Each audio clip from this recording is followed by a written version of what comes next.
Saludos hermanos, bienvenido a clases de doctrinas fundamentales. Hoy nos toca ver la segunda doctrina que nos habla del único Dios verdadero. Antes de dar inicio a nuestra clase, pongamos en manos de Dios este tiempo. Oremos. Padre de la gloria, Dios grande y todopoderoso, Dios bueno y misericordioso, Dios justo y fiel, venimos, Señor, en esta tarde para darte gracias, Señor, porque tú permites que nuevamente nos reunamos para la lectura de esta palabra, Señor, para el aprendizaje. Queremos pedirte, Padre amado, que tú seas bendiciendo este tiempo, que tú seas ministrándolo, que tú seas haciéndolo a través de tu Santo Espíritu, que tú seas poniendo, Señor, y grabando en el corazón y en las mentes de mis hermanos esta santa palabra, para que ellos puedan ponerla por obra y que también la puedan multiplicar en aquellos corazones que aún no te conocen. Todo esto lo hacemos, Señor, para el engrandecimiento de tu reino, y que toda la gloria y toda la honra sea solo para ti, mi Padre amado. Te damos las gracias en el nombre de tu Hijo amado Jesús, nuestro Señor y Salvador. Amén. Muy bien, hermanos. Entonces, empecemos.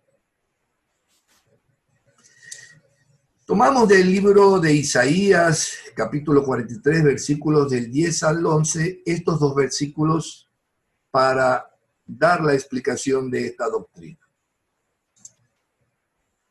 Leamos estos dos versículos. Dice así la palabra.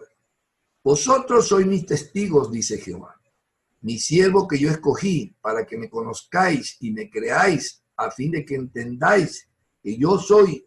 Antes de mí no fue formado ningún Dios, ni lo será después de mí. Yo Jehová, fuera de mí no hay quien salve. Muy bien, mis hermanos, pero veamos el contexto histórico dentro del cual Jehová da esta palabra a su profeta Isaías. Un aspecto central de la actividad preservadora de Dios ha sido siempre, para con su pueblo de Israel, ha sido siempre el de intervenir para redimirlo de todos los poderes con los cuales Israel fue sometido. Primero con el imperio asirio, luego babilónico, tenemos los persas, luego los griegos y finalmente los romanos. En este tiempo que estamos hablando del profeta Isaías, encontramos sometido al pueblo de Israel al imperio babilónico. Esa es la particularidad, ese es el contexto histórico en el cual se desarrolla este versículo que estamos leyendo. Bien, Israel ha estado en cautiverio entonces por muchos años, lejos de su tierra y en contacto con grandes centros de poder idolátrico, es decir, con naciones que adoraban a otros dioses y no al único Dios verdadero que nosotros conocemos. Y es aquí donde Jehová da esta palabra. Y analicemos lo que dice el versículo. Vosotros sois mis testigos, dice Jehová. ¿A quiénes se está refiriendo con sois mis testigos? Al pueblo de Israel. Testigos porque ellos vieron la grandeza y el poder de Jehová cuando los sacó de Egipto, donde permanecieron esclavos por más de 400 años. Ellos son los testigos de ese Dios único y verdadero. Luego dice, mi siervo que yo escogí para que me conozcáis y me creáis. ¿De quién está hablando ahí? Si no es de Moisés. Moisés, el siervo que se le apareció en el monte Sinaí en la zarza ardiente, donde le dio la orden para que rescatara a su pueblo de la esclavitud de Egipto. Está hablando de Moisés. Luego dice, a fin de que entendáis que yo soy. Entonces, nosotros vemos que ese yo soy, ese gran yo soy, el que se encontró, el que utilizó para identificarse Dios a Moisés cuando Moisés le preguntó a Dios una vez que recibió la orden de dirigirse a Egipto para rescatar de la esclavitud a su pueblo. Y le dijo Moisés, he aquí que yo voy a los hijos de Israel y le digo, el Dios de vuestros padres me ha enviado a vosotros. Si ellos me preguntan, ¿cuál es su nombre? ¿Qué le diré yo? Y Jehová le respondió a Moisés, yo soy el que soy. Ve y diles, así dirás a los hijos de Israel, yo soy, me envió a vosotros. Ese es el mismo gran yo soy, el que literalmente dice esta frase al central del versículo 10, el gran yo soy. Esto es, el Dios que rescató a Israel de Egipto, pero sobre todo es el Dios de siempre, el de antes, el que es y el que será. Ningún otro Dios ha estado antes que él. Antes de mí no se ha formado ningún Dios antes que él, ni después de él. Porque Dios, Jehová, es el único Dios. Desde el principio, él ha sido el único Salvador de su pueblo. Entonces, esta palabra nos está diciendo, a la luz de la Escritura, que hay un solo, que es Dios. Único Dios verdadero. Ahora bien, veamos qué nos dicen los versículos de Deuteronomio 6:4 y Marcos 12:29. Deuteronomio 6:4 dice, escucha Israel, Jehová nuestro Dios, Jehová uno es. Marcos 12:29 dice lo siguiente, a una pregunta que le hicieran a Jesús, los escribas tratando de confundirlo y siempre buscaban hacerle caer, y le preguntan a Jesús, dinos tú cuál es el mandamiento más importante. Jesús les respondió, el primero es, escucha Israel, el Señor nuestro Dios, el Señor uno es. El testimonio de las Escrituras es que hay un solo Dios verdadero. Lo estamos viendo tanto en Deuteronomio 6:4, que es un pasaje bíblico que se cuenta en el Antiguo Testamento, y también Marcos 12:29, cuando Jesús responde que el Señor nuestro Dios, el Señor uno es. De manera que a la luz de la palabra, a la luz de la Biblia, tanto en el Antiguo como en el Nuevo Testamento, están dando testimonio las Escrituras de que hay un solo Dios verdadero. La creencia en un solo Dios es monoteísmo. La creencia de un solo Dios es monoteísmo. Y el monoteísmo es una palabra que se deriva del griego. Mono, uno, y teo, Dios. La creencia en más de un Dios se conoce como politeísmo, que también es una palabra griega que se deriva de poli, muchos, y teo, Dios. Por lo tanto, nuestra fe cristiana es monoteísta. Bien, ahora veamos qué nos dice los versículos de Mateo 28:19 y Juan 14:26. Este versículo es muy conocido, el de Mateo 28:19. Este es un versículo que Jesús lo da momento antes de ascender a los cielos y se dirige a sus discípulos y les deja esta gran comisión. Por tanto, id y hacer discípulos a todas las naciones, bautizándoles en el nombre del Padre, del Hijo y del Espíritu Santo. Como podemos observar de la lectura, aquí Jesucristo nos está dejando una comisión de ir y hacer discípulos y bautizarlos, pero en el nombre de 3 personas, Padre, Hijo y Espíritu Santo. Vamos a ver en Juan 14:26, también un versículo muy conocido, en el momento en que Jesús, momentos antes de entregarse para ser crucificado, para ser arrestado y crucificado, le decía a sus discípulos que convenía que él se vaya, pero les decía además que dejaba un consolador, el Espíritu Santo, que el Padre enviará en mi nombre. Él os enseñará todas las cosas y os hará recordar todo lo que yo os he dicho.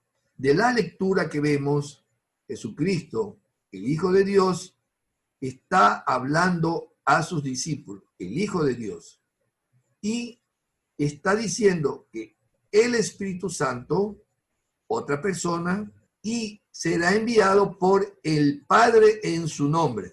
También está hablando de otra persona que es el Padre. Vemos en estos versículos a estas tres personas, igual que el versículo de Mateo 28, 19. Padre, Hijo y Espíritu Santo. Por lo tanto, decimos, Dios es una Trinidad. La palabra Trinidad proviene de la palabra latina trinitas, que significa tres en uno. Las escrituras, estamos leyendo Mateo 28, 19 y Juan 14, 26 y muchos otros versículos, afirman que el único Dios verdadero existe como una Trinidad, el Padre, el Hijo y el Espíritu Santo. Aunque debo decir que la palabra Trinidad en sí mismo no se encuentra en ningún versículo de la Biblia. Pero sí vamos a encontrar en muchos versículos de la Biblia las tres personas que se refieren a estos dos versículos. Padre, Hijo y Espíritu Santo. Es decir, hay un Dios verdadero, un Dios que es uno, pero una Trinidad de tres personas. Es un Dios trino, es un misterio poder explicar. No es sencillo, pero vamos a tratar de hacerlo a través de esta figura geométrica. Aquí tenemos un triángulo equilátero. Equilátero porque los tres lados son iguales. Ningún lado es mayor que el otro. Los tres son iguales. Si a este triángulo de tres lados les quitáramos un lado, dejaría de ser triángulo. Por lo tanto, los tres lados iguales forman el triángulo equilátero. Aquí tenemos un lado que significa, o un ángulo que significa el Padre, otro ángulo que es el Hijo y otro ángulo que es el Espíritu Santo. Todos estos tres personas, Padre, Hijo y Espíritu Santo, forman este Dios, un solo Dios, un triángulo de tres lados, Padre, Hijo y Espíritu Santo. ¿Que el Padre es Dios? Sí, el Padre es Dios. ¿Que el Hijo es Dios? Sí, el Hijo es Dios. ¿Que el Espíritu Santo es Dios? Sí, el Espíritu Santo es Dios. Pero aclaremos, no existen tres dioses. No existe un Dios Padre, un Dios Hijo y un Dios Espíritu Santo. Existe un solo Dios en tres personas. Y también hay una diferencia. El Padre no es el Hijo, ni el Hijo es el Padre. El Hijo no es el Espíritu Santo, ni el Espíritu Santo es el Hijo. Y el Espíritu Santo no es el Padre, ni el Padre es el Espíritu Santo. Tres personas diferentes, pero que son un solo Dios. ¿Un misterio? Sí, un misterio. Bien. Ahora vamos a tomar de los versículos que se encuentran en Mateo 11, del 25 al 27, para desarrollar el siguiente tema. En aquel tiempo Jesús respondió y dijo: Te alabo, oh Padre, Señor del cielo y de la tierra, porque has escondido estas cosas de los sabios y entendidos, y las has revelado a los niños. Sí, Padre, porque así te agradó. Todas las cosas me han sido entregadas por mi Padre. Nadie conoce bien al Hijo sino el Padre. Nadie conoce bien al Padre sino el Hijo, y aquel a quien el Hijo lo quiere revelar.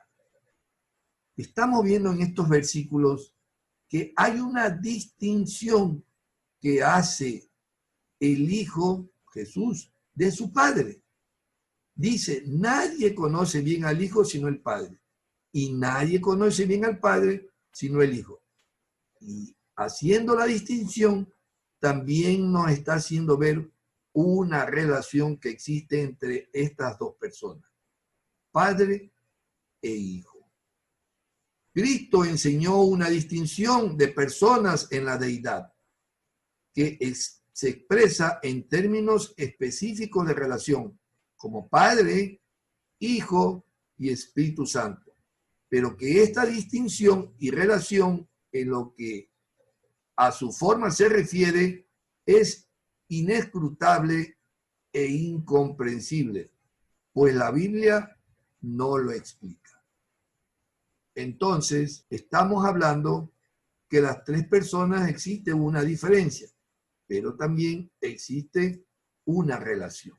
Ahora a continuación, leamos qué nos dice Juan 15, 26. Dice así, pero cuando venga el Consolador, el Espíritu de verdad, que yo os enviaré de parte del Padre, el cual procede del Padre, Él dará testimonio de mí.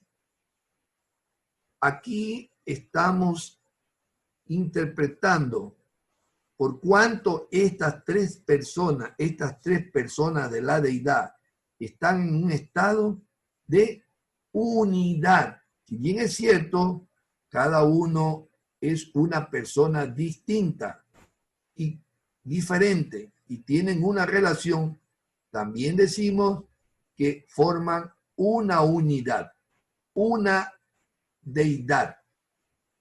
Existe entonces un solo Señor, Dios Todopoderoso, y tiene un solo nombre. Entonces, este Dios único y verdadero es uno, es trino, tiene diferencia y a la vez relación, y están en unidad.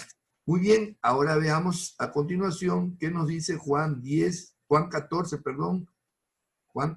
del 10 al 17. Dice así, ¿no crees que yo soy en el Padre y el Padre en mí?